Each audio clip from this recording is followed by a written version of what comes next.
ఇంకొక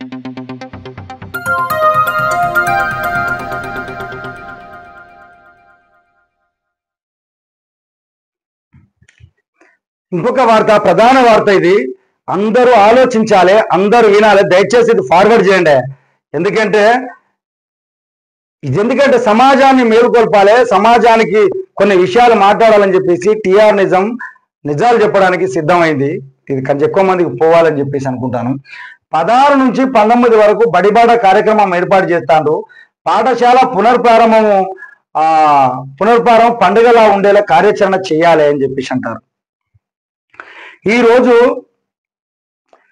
ఒక చట్టం తేవాలి. ఎక్కడ చట్టం తేవాలి? అసెంబ్లీ సాక్షిగా చట్టం తేవాలి. ఏంటంటే గవర్నమెంట్ ఉద్యోగస్తులంతా, గవర్నమెంట్ నుంచి లబ్ధి పొందే వాళ్ళంతా గవర్నమెంట్ పాఠశాలలోనే వాళ్ళ పిల్లలను చేర్పియాలి. ఇంకోటి, సర్పంచ్ నుంచి వార్డ్ మెంబర్ వరకు అందరు పిల్లల యొక్క వ్యవస్థను కూడా గవర్నమెంట్ స్కూళ్ళలోనే చదవాలి అనే ఒక చట్టం తేవాలి. మీరు ఎన్ని ప్రమాణాలు లేకుండా, ఎన్ని విలువలతో కూడినటువంటి వ్యవస్థ లేకుండా బడిబాడి ఎన్ని కార్యక్రమాలు పెట్టినా పిల్లలు ఎందుకు వస్తారు సార్? మీ పిల్లలనేమో ఎక్కడనో ప్రైవేట్ స్కూళ్ళలో పంపించి మరి మామూలు పిల్లలకు న్యాయం చేస్తామంటే నమ్ముతారా? ఎవడన్నా నమ్మే సందర్భం ఉంటుందా? ఇప్పుడు నిజంగా మీరు ఇప్పుడు తప్పని పరిస్థితులలో అన్నం లేక కంట్రోల్ బియ్యం తింటాను సార్. మీరు ఏ రోజున కంట్రోల్ బియ్యం తిన్న సందర్భాలు ఉన్నాయి. మాకు వేరే ఆప్షన్ లేదు. లేకపోవడం వల్ల దొడ్డు బియ్యం అయినా తిన్నాం. కానీ ఈ రోజు సన్న బియ్యం ఇస్తామని ఒక పూట తిన్నారు, వెళ్ళిపోయినరు.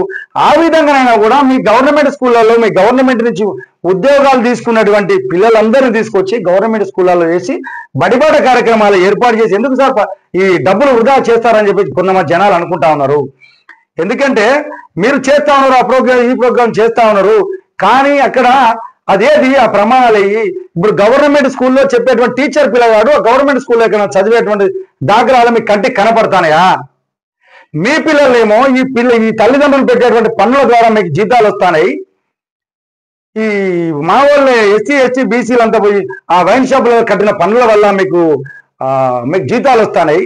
ఇక సామాన్య ప్రజలంతా కొన్న వస్తువుల వల్లే మీకు జీతాలు వస్తాయి. మీ పిల్లలను తీసుకుపోయి ఈ పన్నుల ద్వారా మీరు జీతాలు తీసుకొని మీ పిల్లలనేమో ప్రమాణాలతో కూడినటువంటి విద్యా వ్యవస్థలో చేర్పిస్తా ఉన్నారు. కానీ ఈ పిల్లల జీవితాలనేమో మేము బాగు చేస్తామని చెప్పేసి అంటే ఇది ఎంతవరకు కరెక్ట్ అనే విషయమో ఆలోచన చేయాలని చెప్పేసి ఆ తల్లిదండ్రుల తరపున మిమ్మల్ని అడుగుతా ఉన్నాం సార్. ఎంతవరకు ఇది జెన్యూన్గా జరుగుతా ఉన్నా సార్? ఇంతకుముందు గతంలో కొన్ని సంవత్సరాల అప్పుడు ప్రతి ఒక్కరూ ఎక్కువ మంది ఆర్థికంగా ఉన్న వాళ్ళు కూడా వాళ్ళ పిల్లలను గవర్నమెంట్ స్కూళ్ళలో చదివిపిస్తే అక్కడ వాళ్ళను అడిగే ప్రశ్నించే వాళ్ళు ఉండేవాళ్ళు. వాళ్ళ భయానికైనా అక్కడే చెప్పే సందర్భాలు ఉండేటి.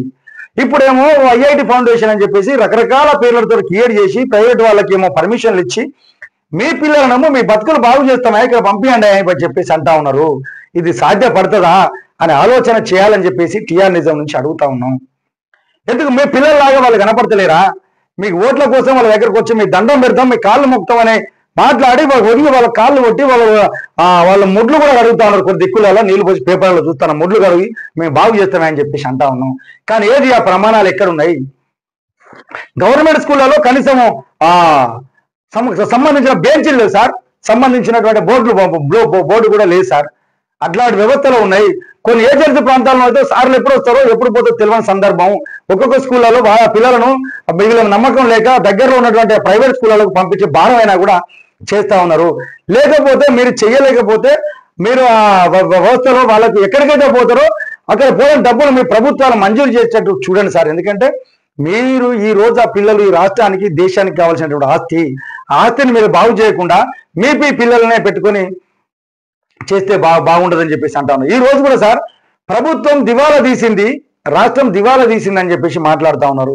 ఇంతకుముందు ధనిక రాష్ట్రంతో విడిపోయినటువంటి రాష్ట్రం దివాలా రాష్ట్రంగా తయారైంది, అప్పుల రాష్ట్రంగా తయారైంది. కానీ దీన్ని పరిపాలించిన ఏ ఒక్క రాజకీయ నాయకుడు కానీ, ఏ ఒక్క ముఖ్యమంత్రి కానీ, ఏ ఒక్క ఎమ్మెల్యే కానీ ఎవరైనా దివాలా తీసి నష్టపోయిన సందర్భాలు ఉన్నాయా? ఎక్కడ తప్పు జరుగుతా ఉన్నది? ఈ ప్రభుత్వాలు ఉన్నటువంటి రాజకీయ నాయకులు మాత్రం నష్టపోతలేరు. ఆ ప్రభుత్వం మాత్రం ఆ ప్రజలకు రావాల్సిన హక్కుల కోసం పోతే పైసలు లేవు, నష్టపోయినామని చెప్పేసి మాట్లాడుతూ ఉన్నారు. మరి వాళ్ళు ఎందుకు బాగుపడతా ఉన్నారు? ఈ ప్రభుత్వాలు రాష్ట్రాలు ఎందుకు అప్పుల ఊబిలోకి కూరుకుపోతాయి? ఆలోచన చేయాలి. ఏ ఒక్క రాజకీయ నాయకుడు ఏ ఒక్క ఎమ్మెల్యే కానీ, ఏ ఒక్క ఎంపీ కానీ, ఏ ఒక్క ముఖ్యమంత్రి కానీ, ఏ ఒక్క మంత్రి కానీ నష్టం జరిగిందా? వాళ్ళ ఆస్తులేమో రోజు రోజుకు పెరుగుతా ఉన్నాయి. రాష్ట్ర యొక్క ఆదాయం, రాష్ట్ర యొక్క ఆర్థిక పరిస్థితి రోజు రోజు తగ్గుతా ఉన్నది. ఇక లోపం ఎక్కడ జరుగుతా ఉన్నది? ఇలాంటిది రాకుండా బలమైన చట్టం తెచ్చి ఎవరైతే ముఖ్యమంత్రులు కానీ, ఆ సంబంధించిన వాళ్ళు కానీ ఆ డబ్బుల వల్ల నష్టం జరుగుతుందంటే ఖచ్చితంగా బాధ్యత వాళ్ళు వహించే విధంగా చట్టాలు తేవాలి. ఈ ప్రజలు ఏం చేస్తారు సార్? మీరు ఇచ్చేటువంటి మందుకు, మాంసానికి, ఆ రోజు ఇచ్చేటువంటి 500కు 1000 రూపాయలకు ఆశపడి ఈ వ్యవస్థను మొత్తం మర్చిపోతా అంటే మీకు మీ చేతికి వచ్చి దోసుకొని ఈ రోజు రాష్ట్రం అప్పుల పాల్లో అయిందని చెప్పేసి అంటా ఉన్నారు. మీరెందుకు నష్టపోలేదు ఆ రోజు?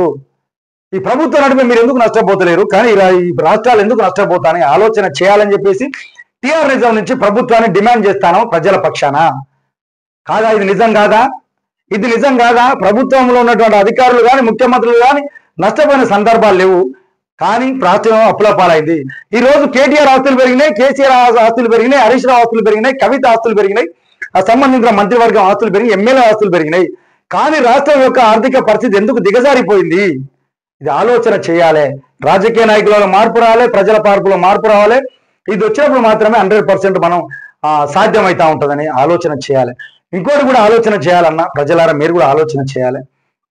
నిజంగా ఇక్కడ వీళ్ళు బడిబాట కార్యక్రమంకి వచ్చినప్పుడు నిలదీయాలి. నీ బిడ్డలను ఎక్కడ చదివిపిస్తాను?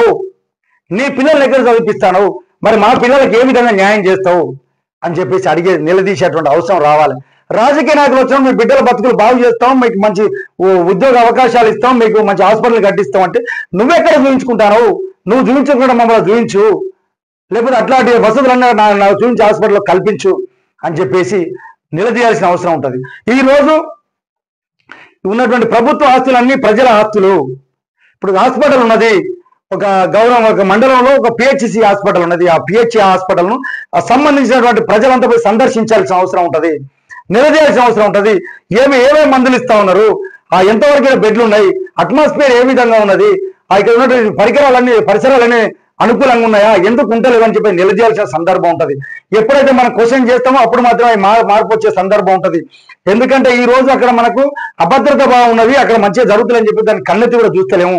కానీ అక్కడ ఎక్కువ మొత్తం అవినీతి జరుగుతూ ఉన్నది. ఆ మందులు ఎడిపోతున్నాయి, ఆ గోళీలు ఎడిపోతా ఉన్నాయి, అక్కడ సూదులు ఎడిపోతా ఉన్నాయి. ఎంతమంది పనిచేస్తా ఉన్నారు, ఎంతమంది సిబ్బంది ఉన్నారు, వాళ్ళ యొక్క విధులు ఏందని మనం గుర్తు చేయాల్సిన అవసరం ఉన్నది. ఇంకొక ఆలోచన చేయాలి. నెల రోజులుగా విశారదన్ మహారాజ్ అని చెప్పేసి ఒక మహానుభావుడు ఎస్సీ, ఎస్టీ, బీసీ, జేఎస్ అని పాదయాత్ర చేసుకుంటూ హాస్టల్లో తిరిగిండు. హాస్టల్లో పోయి ఆ బాత్రూమ్ల వ్యవస్థ చూస్తే అధ్వానం ఉన్నది. ఆ బాత్రూంలో నీళ్లు గాడి ఆయనే కడిగిండు. హాస్పిటల్ దగ్గర పోతా ఉన్నాడు. ఏమేమి మందులు వస్తాయి, ఎన్ని పడకల ఆసుపత్రి, ఎంతమంది డాక్టర్లు ఉన్నారు, ఏమేం కావాలి, నేను ఒక సిటిజన్ గా, ఈ దేశ పౌరునిగా అడిగే హక్కు నాకున్నది, మీరు చెప్పే బాధ్యత మీకున్నది, మీరు చెప్పాలి, ప్రజల పక్షాన్ని అడుగుతాను చెప్పాలని చెప్పేసి ఆయన తిరిగి మాట్లాడుతున్న సందర్భాలు మన కంటికి కనపడతాయి. కాకపోతే ఇక్కడ ప్రతి ఒక్క మనిషి ఆ యొక్క జరుగుతున్నటువంటి నీ మండల పరిధిలో జరుగుతున్నటువంటి, నీ గ్రామ పరిధిలో జరుగుతున్నటువంటి విషయాలను ఖచ్చితంగా న్యాయం జరిగే విధంగా చూడాల్సిన అవసరం ఉంటుంది. నీ కోసం ఎన్ని వ్యవస్థలు పనిచేస్తాయి, అన్ని వ్యవస్థలు పనిచేస్తున్న నీ ఆర్థిక పరిస్థితి ఈ విధంగా ఎందుకు ఉంటుందని చెప్పి నిలదీయాల్సిన పని ఉంటుంది. ఇప్పుడు నీ కోసం నిలబడడానికి వాళ్ళు ఉద్యోగాలు తీసుకొని వస్తా ఉన్నారు. మరి ఆ ఉద్యోగాలకు రిపోర్ట్ ఇవ్వాలి. ఏమిటో కలెక్టర్ చూసి అరే భయ్ ఇక్కడ ఈ ఊళ్ళో వీళ్ళకి ఇల్లు లేదని చెప్పేసి రిపోర్ట్ ఇస్తే ఆ పేదవానికి ఇల్లు న్యాయం జరుగుతుంది.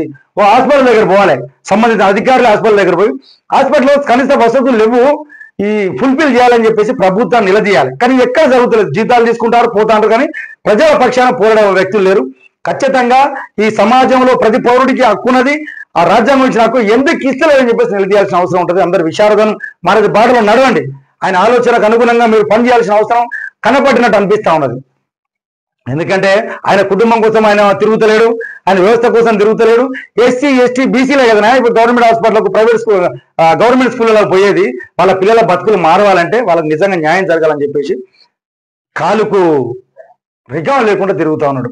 ఇప్పుడు కూడా మీరు కూడా ప్రశ్నించే సందర్భం ఉంటుంది. ప్రభుత్వాలు నడిపినటువంటి నాయకులేమో ధనవంతులు అవుతాండ్రు, ఆ ప్రభుత్వం మాత్రం, ఆ రాష్ట్రం మాత్రం దివాలా కోరుతనంగా దిగజారుతా ఉన్నది. ఎందుకు పోతుందో ప్రజలే ఆలోచన చేయాలి. దీని మార్పు నుంచి మొదలు పెట్టాలని చెప్పేసి టీఆర్ నిజం నుంచి ప్రజలని డిమాండ్ చేస్తున్నా. ప్రజలకు మనకు సిగ్గు శరం ఉంటే నిజంగా దీని మీద మనం ప్రశ్నించాలి. ఎందుకంటే ఏమైనా మాకు గిన్ని ఇస్తాను, ఎక్కడ ఇస్తాను, ఏం కథ, ఎక్కడ చెడిపోతాయి, అసలు ఇళ్ళెవరికి ఇస్తాను, ఎందుకు ఇయ్యలేకపోతాం నిలదీయాల్సిన సందర్భం ఉంటుంది. ఈ రాజకీయ నాయకులు కొద్దిమంది కకృతి గల కొద్దిమంది ఏజెంట్ల లాగా ఊళ్ళలో ఉంటారు. ఆ పార్టీ కొమ్ము కావచ్చు, ఈ పార్టీ కొమ్ము కావచ్చు. నిజంగా ప్రజల పక్షాన్ని ఎవరైతే మాట్లాడతాడో ఆయన వెన్నుదన్నుగా నిలబడండి. ఎందుకంటే ఈ కొద్దిమంది చెంచాలు ఉంటారు, కొద్దిమంది ఎమ్మెల్యేల దగ్గర ఉంటారు, కొంతమంది మండల నాయకుల దగ్గర ఉంటారు. వాళ్ళు చెప్తున్న పనులు అయితే అనుకుంటే కరెక్ట్ కాదు. చెంచాలను పక్కన పెట్టి నిజంగా ఏదైతే న్యాయం ఉంటుందో ఆ న్యాయం ఉన్న పక్షాన్ని నిలబడాలని చెప్పేసి టీఆర్ నిజం నుంచి ఈ ప్రజలను కోరుకుంటున్నా. ఇది ఈ రోజు వార్తలు. ఏదేమైనప్పుడు నిజాలను నిర్భయంగా చెప్పాలి. టీఆర్ నిజం నిజంగా ఉన్నది.